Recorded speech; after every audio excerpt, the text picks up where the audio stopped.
His lawyer leaned in and whispered 5 words. Just 5. And my husband's face, that smug, self-satisfied face I'd stared at across the breakfast table for 15 years, went completely white. His hands started trembling. The papers he'd been so eager to sign were shaking like leaves in a hurricane. And me? For the first time in 3 years, I smiled. Because while everyone thought I'd lost my mind, I'd actually been playing the longest, most patient game of my life. If you're interested in this topic, hit the like button, subscribe, and type "interested" in the comments. And I will give you a heart. But I'm getting way ahead of myself here. Let me take you back to the beginning because you need to understand how we got to this moment. You need to see exactly how a woman everyone pitied, everyone thought had given up, everyone whispered about at grocery stores and PTA meetings, actually orchestrated the most beautiful, devastating comeback you've ever seen. My name is Alexis Dunst. I'm 34 years old, and until 3 months ago, I was married to Vincent Mercer. 15 years of marriage.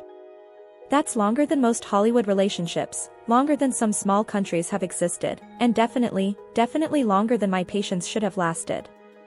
But I'm a stubborn woman. I get it from my grandmother, and trust me, that stubbornness is about to pay off in ways you can't even imagine yet. I met Vincent when I was 17. I'd graduated high school early, not because I was some genius prodigy, but because I was practical, motivated, and really wanted to get out of my parents' house. So I got myself a job at Henderson and Price law firm as a file clerk. Minimum wage, maximum paper cuts, but it was mine. By 18, I'd worked my way up to legal assistant. I was good with details, good with numbers, and especially good at keeping my mouth shut and my eyes open. Those last 2 skills? They're going to matter more than you think. Vincent was 24 when we met at a client event. He was charming, ambitious, full of dreams about building a real estate empire. He talked about the future like it was already his, like success was just sitting there waiting for him to show up and claim it. He said he was going to build something incredible. I said I'd help him file the paperwork. Romance, right? We got married when I was 19. Our son Tyler came along when I was 20, and I kept working at the law firm part-time while raising him, building up my 401k, saving every spare dollar I could. My grandmother always told me something that stuck with me like glue. She'd say, a woman should have her own money. Not secret money, she'd always clarify, wagging her finger at me, just her own. Something nobody can take. Smartest woman I ever knew. I wish she could see what I'm about to do. When I turned 23, Vincent's business finally took off. He asked me to quit the law firm and help him full-time. He needed someone to manage the books, handle clients, coordinate with contractors, someone he could trust completely. So I became his unpaid everything.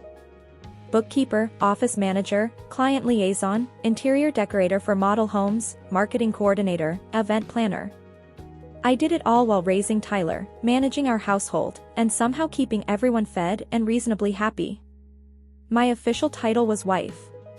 My unofficial title was literally everything else that mattered. For 11 years, I poured myself into building Vincent's dream. 11 years of late nights, early mornings, missed vacations, canceled plans. And for 11 years, he got the credit, the awards, the recognition, the standing ovations at industry events. At every party, every celebration, every award ceremony, I was introduced as Vincent's wife. At every speech he gave, he thanked his team, his mentors, his vision, his incredible work ethic. But somehow he never quite got around to thanking me. It was like I was invisible. Like all those years, all that work, all that sacrifice just didn't register on his radar. Somewhere along the way, things started to shift. It was gradual at first, so subtle I almost didn't notice. He started making major business decisions without consulting me, even though I was the one who understood the numbers better than anyone. He started staying late at work more and more often, coming home smelling like expensive cologne and other people's perfume. He started criticizing little things about me. The way I dressed, apparently too frumpy. The meals I cooked, apparently too boring. My lack of ambition. Let that sink in for a second. I was running his entire back office for free, raising his son, keeping his life organized, making sure he looked good to everyone who mattered, and somehow I wasn't ambitious enough. But sure, Vincent. Sure. I'll work on that right after I finish doing your job for you. Then 3 months ago, he dropped the bomb that changed everything. He came home on a Tuesday evening. I remember it was Tuesday because I'd spent all afternoon making his favorite meal, pot roast with those little fingerling potatoes he loved. Because apparently, I'm a glutton for unappreciated effort. He sat me down at the kitchen table with this look on his face. Not sad, not apologetic, not even remotely uncomfortable. Just businesslike. Cold. Clinical. Like he was about to negotiate a real estate deal. And then he said it. I want a divorce. Just like that. For words that ended 15 years. But he wasn't done. Oh no. He was just getting started. And I want the house, the cars, the business, everything. You can keep Tyler. He said it like he was ordering from a menu at a restaurant. I'll have the assets, hold the child, thanks. He said, keep Tyler, like our 15-year-old son was a leftover pizza, like he was an inconvenience being graciously allowed to stay with me, like he was doing me some kind of favor by letting me have our child. I just stared at him.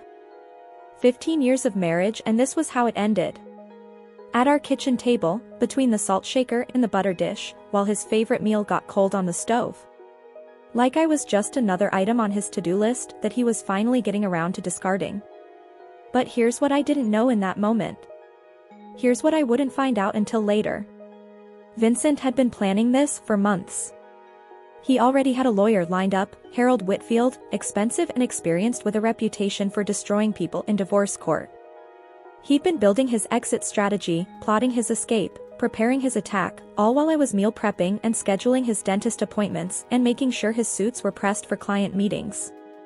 I'd been completely blindsided by a man I trusted with absolutely everything. A man I'd built a life with. A man I thought I knew. The very next day, his mother showed up. Lorraine Mercer. Let me tell you about Lorraine. This is a woman who had treated me like hired help for 15 straight years. She'd show up at our house and literally hand me her coat like I was the butler. She'd criticize my cooking, my decorating, my parenting, my everything. And now here she was, standing in my kitchen with her perfectly styled hair and her perfectly practiced sympathy face. She patted my hand like I was a confused child and told me, with absolute sincerity, that I should have tried harder to keep Vincent happy.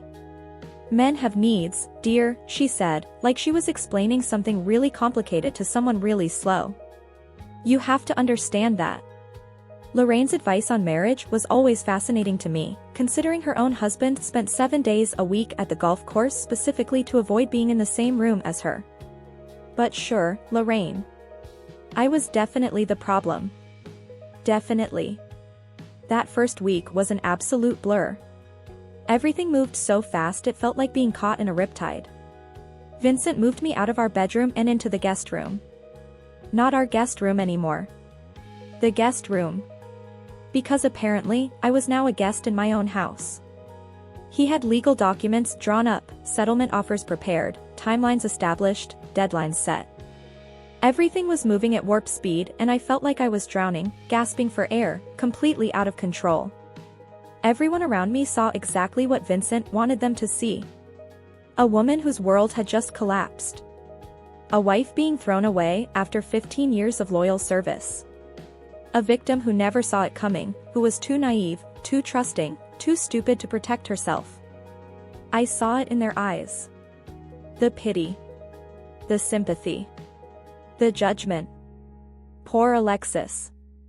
She gave up everything for him and look how he repaid her.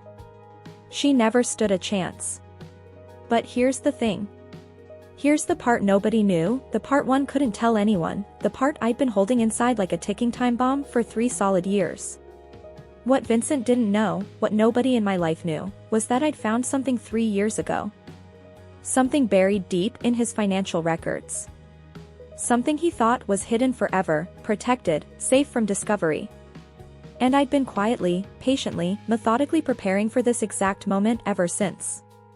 While Vincent thought he was 10 steps ahead of me, planning his escape, building his new life, I'd already seen the ending of this story. I'd read the last chapter while he was still writing the first page. And let me tell you something, the ending I had planned was so much better than anything he could have imagined. So much more devastating. So much more perfect. So while everyone around me saw a broken woman, a defeated wife, someone who'd given up and rolled over, I was actually watching Vincent walk straight into the most beautiful trap I'd ever built. Every tear I cried in front of him? Calculated. Every time I agreed to his demands without fighting back? Strategic. Every moment I looked weak, lost, confused? Academy Award-worthy performance. Because I knew something Vincent didn't. I knew that sometimes the best revenge isn't getting mad. It's not screaming or throwing things or making a scene. Sometimes the best revenge is patience. Is silence. Is letting someone think they've won right up until the moment they realize they've lost everything. And Vincent Mercer was about to learn that lesson in the hardest, most expensive, most humiliating way possible. Transition hook, but before Vincent could collect his prize, before he could ride off into the sunset with everything I'd helped him build, I had to set the stage. And that meant becoming someone I'd never been before. Weak. Broken. Defeated. Because the thing about predators is they only attack prey that looks vulnerable. And I needed Vincent to feel safe enough to make the biggest mistake of his life. Let me tell you about what I discovered 3 years ago, because this is where everything really begins. This is the moment that changed everything, the moment that set this entire plan into motion. It started on a random Tuesday night, 3 years before Vincent asked for the divorce. He was working late again, or at least that's what he told me. By that point, he was always working late, though I didn't yet understand what that really meant. I was at home going through the company books like I did every week, reconciling accounts, tracking expenses, doing all the unglamorous financial work that kept his precious business running smoothly. And that's when I found something strange. A transfer to an account I didn't recognize. Then another one. Then another. A pattern started emerging, money flowing out of our accounts into places I'd never seen before, places that shouldn't exist. I'm going to be honest with you, my first instinct was to assume I'd made a mistake. Maybe I'd missed something in the filing system. Maybe there was a logical explanation. So I dug deeper. I stayed up until 3 o'clock in the morning, following the money trail like a bloodhound, and what I found made my blood run absolutely cold. Vincent had been taking out loans against everything we owned. Everything. Our beautiful house, the one everyone admired, the one we hosted parties in, the one I decorated room by room with so much care. It had 3 mortgages on it. 3. The original loan was $400,000. Then there was a second mortgage for $350,000 taken out 4 years ago. Then a third mortgage, another $350,000, taken out 2 years ago. Total owed? $1.1 million. The actual value of the house? $850,000. We were underwater by $250,000 on a home I thought we owned outright. I'd been walking around thinking we were successful, stable, secure, and the entire time we were drowning. But the house was just the beginning. The business was so much worse. Lines of credit maxed out at $200,000. Back taxes owed, $85,000. Vendor debts piling up, $120,000. Equipment loans, $75,000. This company that Vincent bragged about at every cocktail party, every networking event, every family gathering, this supposedly thriving empire he'd built? It was drowning in nearly $500,000 of debt. Even the cars weren't real. All 3 vehicles we drove, the ones that made us look so successful pulling up to restaurants and school events? All leased with balloon payments coming due. We didn't own a single thing. We just had very, very expensive monthly obligations that were about to come crashing down on us.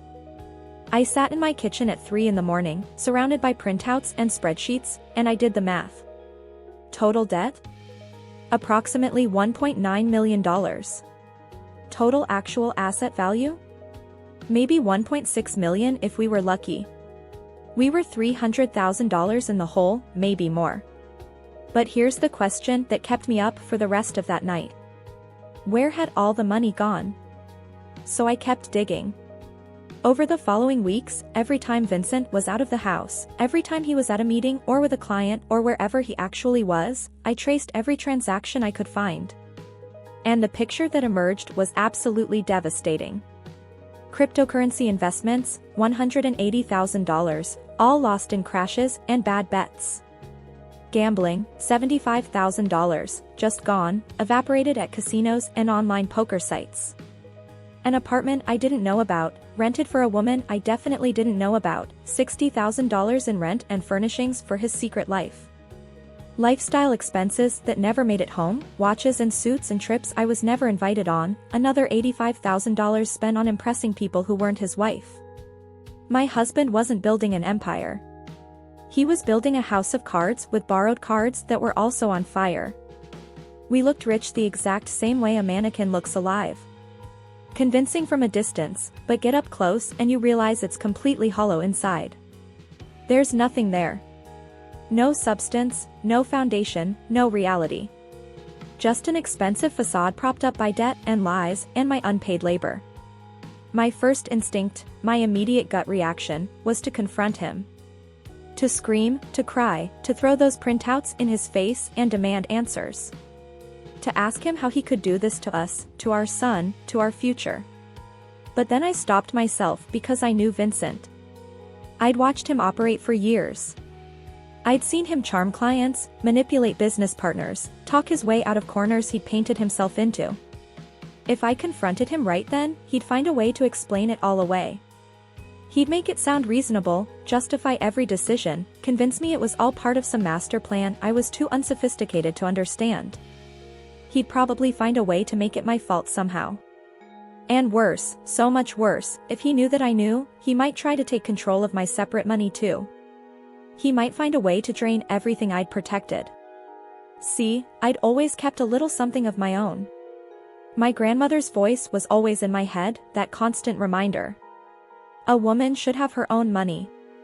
I had my IRA from my years at the law firm. When I quit to work for Vincent full-time, I'd rolled it over but never touched it, never borrowed from it, never even thought about it. By this point, 3 years ago, it had grown to about $180,000. That money was mine, earned from my actual job, completely separate property under the law. Nobody could touch it. And then there was my grandmother herself. She'd passed away when I was 28, and she'd left me $340,000. Her will was crystal clear, incredibly specific. This money is for Alexis alone. Not for her husband. Not for joint expenses. For Alexis. I'd kept that money in a separate account for 6 years, never mixing it with Vincent's finances, never using it for household expenses or business investments. My grandmother had kept her own account for 50 years of marriage. Not secret money, she'd always tell me with that knowing look in her eyes. Just mine. She was the smartest woman I ever knew. So I had roughly $520,000 that was completely, legally, irrevocably mine. Money Vincent had no claim to, money he couldn't touch even if he tried. And right then, sitting in my kitchen at 3 in the morning surrounded by evidence of his betrayal, I made a decision. I didn't confront Vincent. Instead, I protected myself and my son. I worked with my uncle, a retired accountant who taught me everything I knew about money management, to create an irrevocable trust for Tyler. My IRA went into that trust. My inheritance went into that trust. My name wasn't on it as a beneficiary. Vincent's name certainly wasn't on it. It was for Tyler's future. College, a first home, emergencies, a safety net nobody could steal. And it was completely, legally untouchable. Then I documented everything. Every mortgage document, every hidden account, every suspicious transaction, every lie buried in those numbers. I printed copies and kept them at my sister's house in a locked filing cabinet. I put more copies in a safe deposit box at a bank across town. I saved everything on an encrypted drive that I hid in a box of tampons in the bathroom closet because I knew Vincent would never, ever look there. Some things are just too uncomfortable for men to investigate. And then I waited. I knew Vincent would leave eventually. Men like him always do. They get bored, or they meet someone younger, or they decide they deserve more, they deserve better, they deserve everything. I just had to be ready when it happened. I had to be patient. I had to be smart. I had to play the long game. 3 years of waiting. 3 years of watching him dig the hole deeper and deeper. 3 years of smiling at dinner parties while knowing our entire life was built on quicksand. 3 years of watching him take out more loans, make more bad investments, spend more money we didn't have. 3 years of him thinking I was clueless, naive, too focused on domestic duties to understand finance. I got very, very good at patience. And I got even better at pretending I didn't know my husband was financially drowning both of us. So when Vincent finally came home that Tuesday evening 3 months ago, when he sat me down at the kitchen table and asked for a divorce, when he demanded the house and the cars and the business and everything we'd supposedly built together, I almost laughed out loud.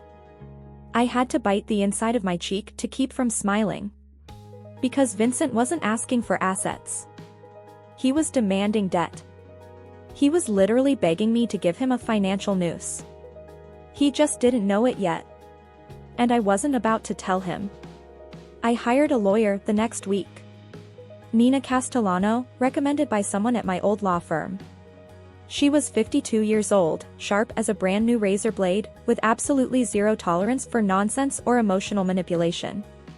She reviewed my situation during our first meeting, looked at the basic facts Vincent had presented, and immediately laid out what she called the battle plan.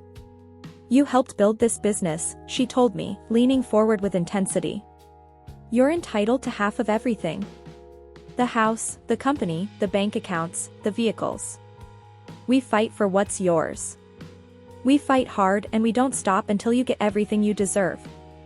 I looked at her for a long moment, letting the silence stretch out between us. Then I said something that clearly confused her. "What if I don't want to fight?" Nina stared at me like I'd started speaking in an alien language, like I'd suggested we send Vincent a thank you card and a fruit basket for destroying our marriage. She thought I was broken. She thought I was depressed. She thought I was too beaten down, too defeated, too traumatized to stand up for myself. She had absolutely no idea what I was really planning. Nobody did. That was exactly the point. See, the trap was already built. The numbers were already verified and documented. The legal framework was already in place. All I had to do now was let Vincent think he was winning. Let him believe he'd outsmarted me, outmaneuvered me, gotten away with everything. And nobody, absolutely nobody does gracious loser better than a woman who's been practicing submissiveness for 15 years. I'd perfected the role. I'd studied it. I'd lived it. Now I was going to use it as a weapon. The next 3 months became a masterclass in acting, in strategy, in pure calculated revenge. I had to convince everyone, absolutely everyone, that I'd given up. That I was broken. That Vincent had won. And while I played the victim, while I let him parade around like a conqueror, I was quietly, methodically, setting up the most beautiful legal mousetrap you've ever seen. And Vincent? He walked straight into it with his eyes wide open, practically begging me to spring it. The next 3 months were absolutely, without question, a masterclass in performance art. I became exactly what everyone expected me to be. Broken, defeated, barely holding myself together, a woman who'd completely given up. I showed up to mediation sessions with red, puffy eyes and trembling hands like I'd been crying all night. I spoke softly, hesitantly, my voice shaking like someone who'd lost all her confidence, all her fight, all her will to resist. I asked for so little that even the mediator, a woman who'd seen hundreds of divorces, looked uncomfortable. She kept glancing at Nina like she was silently asking, "Is your client okay? Should we stop this?" But Nina knew the plan. Nina understood exactly what we were doing. So she stayed quiet and let me perform. "I just want enough to start over," I said during our second mediation session, dabbing at my eyes with a tissue I'd strategically crumpled beforehand. I'm not trying to be difficult. I know the business is Vincent's life work. I know the house means everything to him. I don't want to tear our family apart more than it already is. I requested a settlement of $50,000 in cash, my personal belongings, and shared custody of Tyler. That was it. That was all I was asking for after 15 years of marriage, after 11 years of unpaid labor building his company, after sacrificing my own career and dreams and future. $50,000 and permission to take my own clothes. Vincent agreed immediately. Instantly. He probably would have agreed if I'd asked for $25,000. He was expecting me to fight for half of everything. That's what any reasonable lawyer would demand. That's what the law entitled me to. Instead, I was asking for crumbs. I was asking for nothing. I deserved an Oscar for that performance. Actually, forget the Oscar. I deserved a Golden Globe, an Emmy, a Tony, and whatever award they give out for long-term undercover operations. Because I was playing the role of a lifetime and my only audience was my lying, cheating, soon-to-be bankrupt ex-husband. With each passing week, Vincent's arrogance grew bigger and bigger. He stopped being careful around me. He stopped pretending to be the reasonable one, the victim, the good guy just trying to do right by everyone. He started bragging to anyone who would listen. She didn't even fight, he told his golf buddies, over drinks. I offered her a fair settlement and she took it without saying a word. I thought it would be this big ugly battle, but she just gave up. He said it like he was proud, like it proved something about his superiority, like my surrender was evidence of his power. Lorraine was even worse. She bragged about it everywhere she went. At her book club, at her church group, at every country club luncheon and charity event she attended. Vincent is keeping everything, she'd announce with this smug satisfaction. That woman didn't get a single thing. I always knew she wasn't strong enough for my son. I always knew she didn't have what it takes. To celebrate his upcoming victory, Vincent bought himself a new watch. $15,000. I know exactly how much it cost because I saw the charge hit the business account. He was still using company money for personal expenses, still mixing business and pleasure, still digging that financial hole deeper and deeper. He wore it to our next mediation session, making sure I noticed, making sure I saw it catching the light, making sure I understood that he was thriving while I was barely surviving. He also took Brittany to dinner at La Maison, this incredibly expensive French restaurant where we'd celebrated our 10th wedding anniversary. Same restaurant, same table, probably different woman. He posted photos on social media with captions like, "Life is good when you're with the right person." The right person. He meant the person who didn't know about his debt yet. The person who hadn't seen behind the curtain. The person who still thought he was successful instead of drowning. Meanwhile, Brittany had started redecorating what used to be my house. New furniture in the living room, new art on the walls, new everything to erase any trace of me.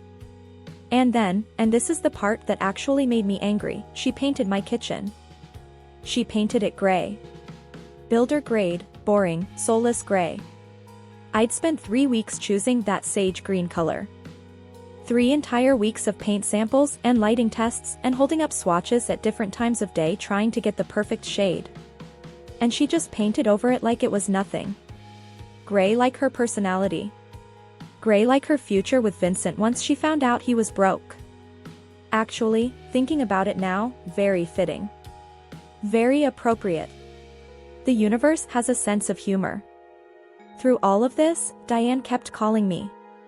My supposed best friend of 20 years kept fishing for information under the guise of caring about me. "How are you holding up?" she'd ask with fake concern dripping from every word. "Do you need anything? I'm here for you, you know that, right?" And I played along perfectly. "I just want it to be over," I'd tell her, making my voice crack at exactly the right moment. "I can't fight anymore, Diane. I don't have the energy. I just want peace." Within hours, Vincent would know everything I'd said. I could practically track it. Diane would call him immediately after hanging up with me, feeding him information, reassuring him that I was still broken, still defeated, still no threat whatsoever. She thought she was playing me. She was actually just being my messenger service. A really cheap messenger service too. She was selling out 20 years of friendship for some flirting and empty promises from a man who was using her exactly the way he used everyone else. But here's what was really important during all of this. While the adults were playing their stupid games, Tyler was watching everything. And my son, my smart and observant, wonderful 15-year-old son, was starting to notice things that didn't add up. He noticed his dad's brand new $15,000 watch, but heard Vincent tell him they couldn't afford the school trip to Washington, D.C. that cost $400. He noticed Brittany's constant shopping bags piling up in the foyer, designer labels everywhere, but heard Vincent complain about money being tight whenever Tyler asked for anything. He noticed the disconnect between the lifestyle his father was projecting to the world and the excuses he kept making at home. One evening, Tyler came to my tiny apartment and sat down at my secondhand kitchen table. He looked at me with those serious eyes, so much like his father's, but with something Vincent had lost somewhere along the way. Honesty.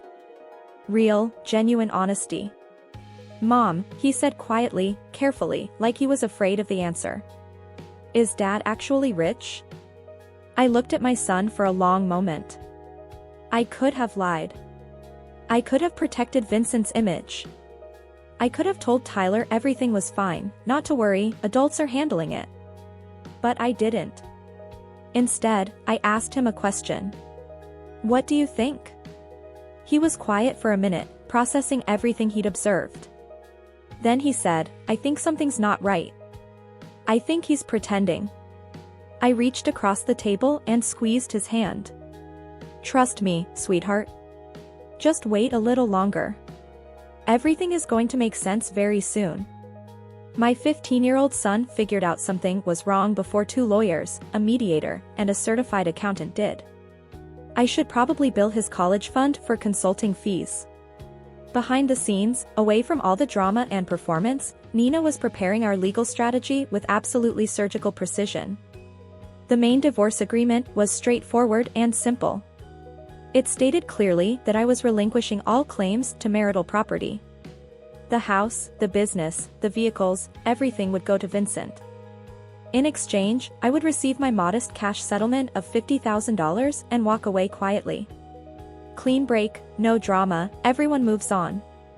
But attached to that main agreement was something else. An addendum. A detailed liability disclosure statement. Every single debt, every mortgage, every loan, every financial obligation tied to those assets was listed in that document. When Vincent signed for all the assets, he would be legally, bindingly, permanently assuming all the liabilities. The mortgages would become his sole responsibility. The business debts would transfer entirely to him. The lease obligations on those fancy cars would be his problem alone. Every single penny of that $1.9 million in debt would become his and his alone. It was all there in black and white, clear legal language, properly formatted, perfectly legitimate. Legal documents, Nina told me with a small smile, are like poetry. Boring, expensive poetry that can completely ruin someone's life. My favorite kind. 2 weeks before the final hearing was scheduled, Harold Whitfield, Vincent's very expensive lawyer, called Nina with some concerns. "My client is assuming significant assets in this settlement," Harold said carefully, professionally. "I'd like to request a full financial audit before we finalize everything. Just to verify all the numbers, make sure we have accurate valuations. Standard procedure for this size of estate." Nina kept her voice completely neutral. "Of course. We'll provide whatever documentation you need. We have nothing to hide here." But when Harold brought this suggestion to Vincent, when he recommended they spend a few $1,000s to verify what they were actually getting, my soon-to-be ex-husband shut it down immediately. "No audits," Vincent told him firmly. "I built that company. I know exactly what it's worth. I'm not wasting money paying some accountant to tell me what I already know. This is my business, my life, my assets." Harold pushed back. He'd been practicing law for over 30 years and he knew when a client was about to make a massive mistake. "Sir, I strongly recommend we verify the asset values before you sign anything. This is a significant estate transfer. We should be absolutely certain about what you're taking on here. But Vincent wouldn't hear it. No, he said again, more forcefully. Brittany wants this done. I want this done. No more delays, no more expenses, no more questions. Just finish it. Harold had seen this before. He knew he couldn't force a client to take his advice. He couldn't make someone protect themselves if they refused to listen. So he did what good lawyers do when their clients won't listen. He presented Vincent with a waiver, a legal document acknowledging that Harold had specifically recommended an independent financial review and that Vincent was actively declining that advice against his counsel's recommendation. Vincent signed it without reading it. Just scribbled his signature on the line like it was nothing, like it was just another piece of paperwork in an endless pile. Of course he didn't read it. He didn't read anything carefully. He was too busy, too important, too convinced he'd already won. Never, ever underestimate the power of an impatient girlfriend to make a man skip the fine print. Brittany was pushing for this divorce to be finalized because she wanted to start her new life, her new chapter, her new Instagram-perfect existence as Vincent's official partner. She had no idea she was actually pushing him off a financial cliff. She was worth millions to me in legal strategy alone. The night before the final hearing, Vincent sent me a text message. Just one line. Thank you for not making this ugly. I stared at those words on my phone screen for a long time. 15 years of marriage, 15 years of building his business while he took all the credit, and he was thanking me for being cooperative while he threw me away. But I typed back exactly what he expected to hear. I just want what's best for Tyler. What was best for Tyler? His trust fund sitting safe and untouchable. His future completely secured. And a father who was about to learn the most expensive lesson of his entire life. Thursday, April 17th, 9 o'clock in the morning, courtroom 4B. I remember every single detail of that morning like it's burned into my memory forever. The way the sunlight came through those tall courthouse windows, the smell of old wood and floor polish that all courtrooms seem to have, the quiet murmur of lawyers shuffling papers and whispering to their clients. This was it. This was where 15 years of marriage would officially end. And this was where 3 years of patience, 3 years of planning, 3 years of playing the long game would finally pay off. Vincent arrived first, of course he did. He was wearing his best suit, that charcoal Armani I'd helped him pick out for a major client dinner 3 years ago back when I still thought we were partners. His brand new $15,000 watch caught the light as he shook hands with Harold, looking confident, relaxed, like a man about to close the most favorable business deal of his entire life. Brittany was waiting in the hallway because she wasn't allowed in the courtroom, but she wanted to be there for what she thought would be his big victory. I caught a glimpse of her through the door, perfect makeup, designer bag that probably cost more than my monthly rent, scrolling through her phone like this was just another boring appointment she had to sit through. Lorraine was there too, sitting in the gallery like she was attending a show, like this was entertainment for her. She'd dressed up for the occasion, probably already planning the celebratory lunch she'd take Vincent to afterward, probably already composing the story she'd tell at her next bridge club meeting. When I walked in, she looked at me and gave me this little smile, the kind of smile you give someone you've already defeated, someone who doesn't even matter anymore. I arrived a few minutes after Vincent, wearing a simple navy dress, no jewelry except my wedding ring which I'd be taking off very soon, hair pulled back in a low bun. I looked tired, defeated, wrung out, like a woman who had absolutely nothing left to fight for. Perfect. I looked like someone who'd given up on life and fashion simultaneously. Very convincing performance. I should really teach acting classes after this. Judge Patricia Holden entered and everyone rose. She was in her early 60s, silver hair pulled back, reading glasses perched on her nose, 3 decades on the family court bench. She'd seen every trick, every manipulation, every lie that divorcing couples could possibly throw at each other. Nothing surprised her anymore. She was the perfect judge for this moment. She reviewed the case file briefly, flipping through pages while we all stood in silence, then looked up at us. Mercer versus Mercer, final dissolution hearing. I understand the parties have reached an agreement? Harold stood first, buttoning his suit jacket. Yes, Your Honor. My client, Vincent Mercer, is assuming all marital assets, including the family residence, the real estate development business, and all associated vehicles. In exchange, Mrs. Dunst receives a cash settlement of $50,000. Nina rose beside me, her voice calm and professional. That's correct, Your Honor. My client agrees to relinquish all claims to these assets and accepts the proposed settlement terms as outlined in the agreement. Judge Holden's eyes moved to me, studying my face carefully, looking for any signs of coercion, any indication that I was being pressured into a terrible decision against my will. Mrs. Dunst, she said directly to me, I need to confirm that you understand what you're agreeing to today. You're giving up your claim to substantial property. The family home, the business you helped build for over a decade. Are you absolutely certain this is what you want? I kept my voice soft, slightly unsteady, exactly the way a broken woman would sound. Yes, Your Honor. I understand. She wasn't done. And you're entering this agreement voluntarily? No one is pressuring you or coercing you in any way? I looked down at my hands for a moment like I was gathering courage, then back up at her. No, Your Honor. I just want my husband to have everything he asked for. I just want this to be over. The judge studied me for another long moment. I could practically see her internal debate happening behind her eyes, whether to push harder, whether to order a continuance and make us come back, whether to protect me from what looked like such an obviously bad decision. But I was represented by competent counsel. I was answering clearly and consistently. I was an adult woman making my own choice, even if it seemed like a terrible one. Very well, she said finally, though I could hear the reluctance in her voice. Let's proceed. The clerk distributed the final documents to everyone, page after page of legal language, signature lines on every third page.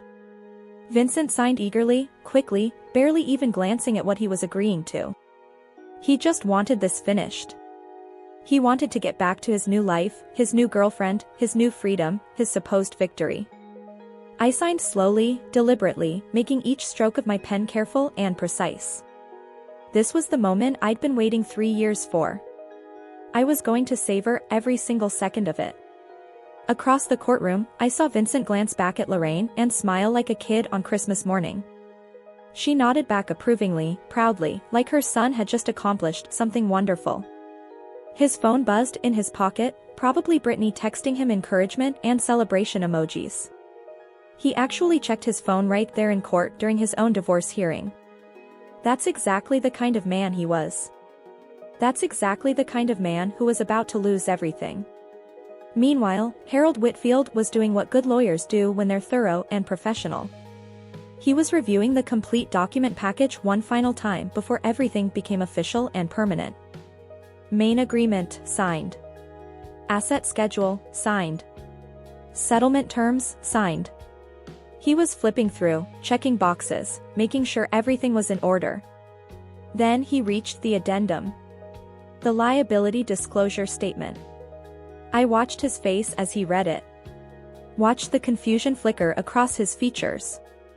Watched him flip back a page, then forward again, like he was hoping he'd misread something, like maybe his eyes were playing tricks on him. They weren't. Harold's face went pale.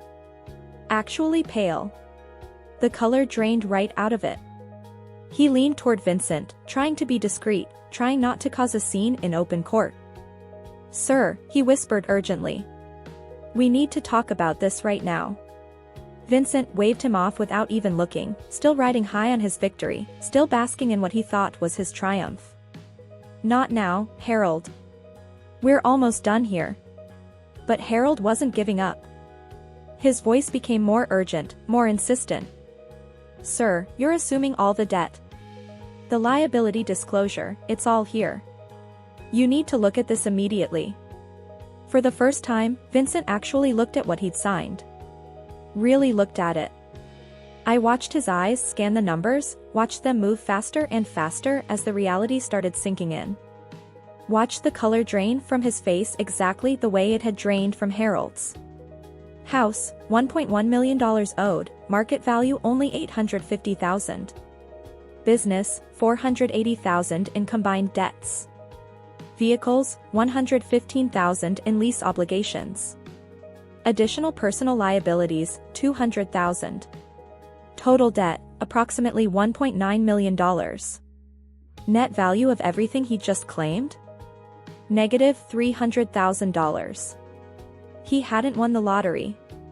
He'd won the bill for the lottery ticket, the taxes on the lottery, and the lawyer fees for fighting about the lottery.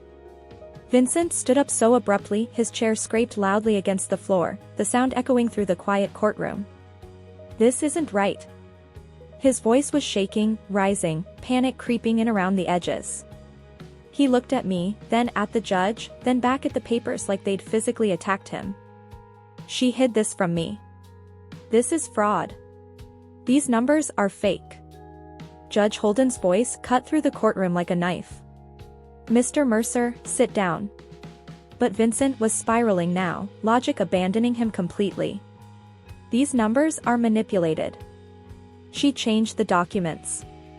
This has to be fraud. The judge's tone left absolutely zero room for argument.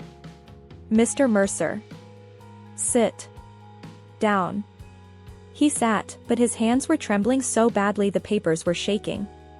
His confident smile was completely gone, replaced by something that looked a lot like pure panic, like a man watching his entire world collapse in real time. Judge Holden looked at the liability disclosure statement in front of her, then fixed Vincent with a hard stare. Mr. Mercer, I'm looking at the liability disclosure statement that's attached to this agreement. These are debts associated with assets you are claiming. Assets in your name. Your business. Your property. Mortgages you signed for. She paused, letting that sink in. Are you telling this court that you don't know your own financial situation? That you're unaware of your own debts? The silence in that courtroom was absolutely deafening. Watching Vincent try to explain why he didn't know about his own massive debts was like watching a cat try to explain why there's a broken vase on the floor and feathers in its mouth. Fascinating, entertaining, and completely unconvincing. Harold cleared his throat, and when he spoke, he sounded tired, resigned, like a man who'd seen this coming and couldn't stop it. Your Honor, I should note for the record that I advised my client to conduct an independent financial review prior to this hearing. He declined that advice. I have documentation. He produced the waiver Vincent had signed, the one that said in absolutely clear legal language that Harold had recommended a full audit and Vincent had refused. The one Vincent had signed without reading because he was too impatient, too arrogant, too certain he'd already won. Judge Holden reviewed it briefly, her expression never changing. So Mr. Mercer was advised to verify these figures. He chose not to. He signed a waiver acknowledging that choice. She looked directly at Vincent. Is that correct? Is that your signature on this waiver? Vincent was staring at that waiver like it was a venomous snake that had just bitten him, like it was a weapon he'd accidentally turned on himself. I didn't. I thought. He couldn't even finish a sentence. His brain was short-circuiting.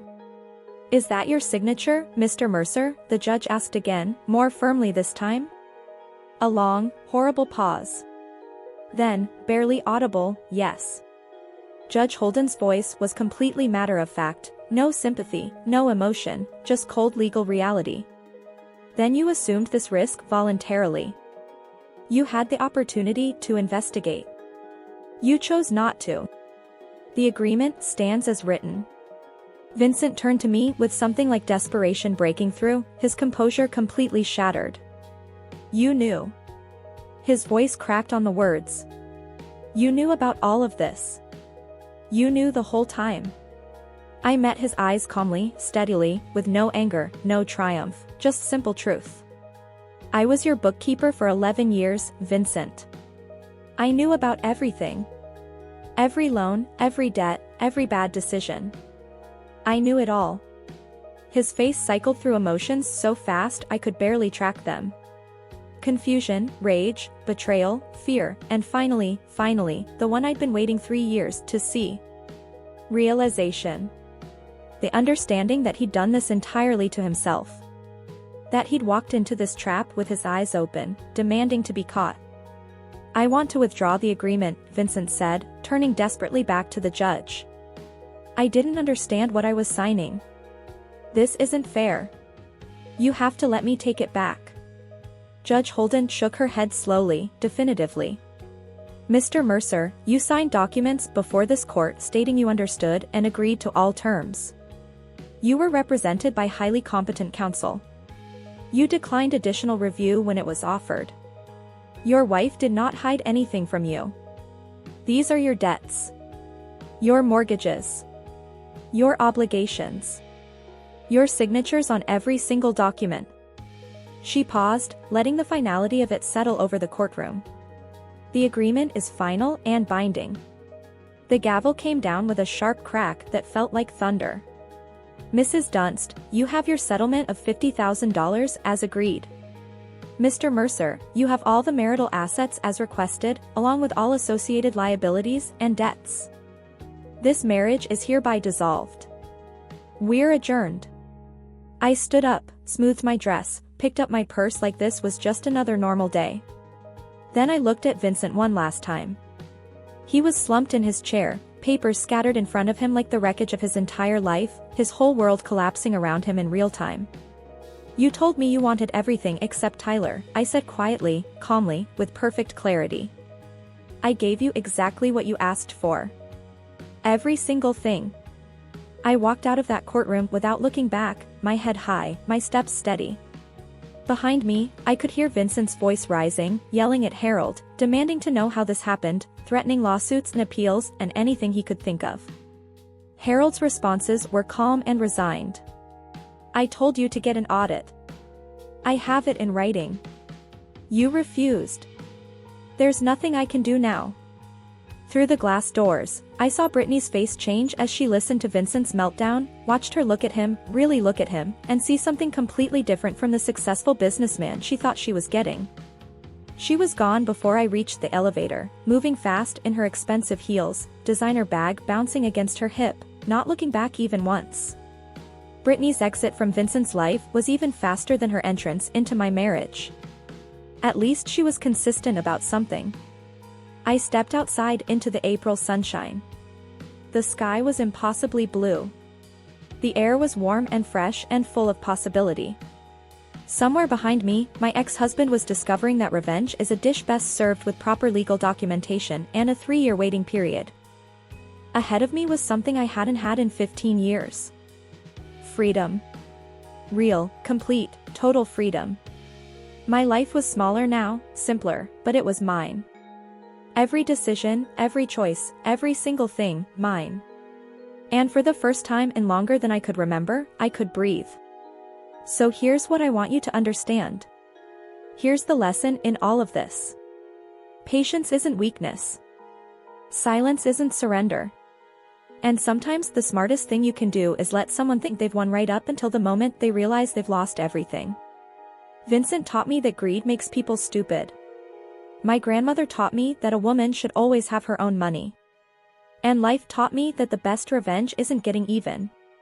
It's letting karma do exactly what it was always going to do, you just help it along with some really good legal documentation. Drop a comment and tell me, did Vincent get what he deserved, or should I have taken him for even more? And if you've ever watched someone dig their own grave while thinking they were building a mansion, I need to hear that story right now. Hit subscribe because trust me, I've got more stories where this came from. Stories about people who underestimated the wrong person and paid for it in ways they never saw coming. Thanks for being here with me through this whole journey. Now go forth and remember, never underestimate a woman who knows how to read a balance sheet. See you in the next one.